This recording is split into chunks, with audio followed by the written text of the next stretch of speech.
80 tahun yang lalu, di bumi yang penuh luka dan harapan, teriakan merdeka menggema di langit Nusantara. Merdeka! Hari itu, 17 Agustus 1945, Indonesia lahir sebagai bangsa yang merdeka. Berdiri di atas keberanian, bersatu dalam tekad, dan melangkah dengan impian. Kini, 80 tahun telah berlalu. Kita bukan lagi bangsa yang baru berjalan. Kita adalah bangsa besar dengan semangat muda yang tak pernah padam. Kami, generasi penerus, melanjutkan perjuangan dengan karya, mengisi kemerdekaan dengan inovasi, melawat tanah air dengan cinta, dan menjaga persatuan di tengah keberagaman.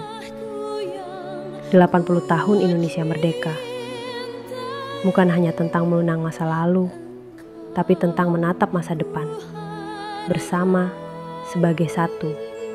Tribik Auction mengucapkan Dirgahayu Republik Indonesia yang ke-80. Jayalah selalu negeriku.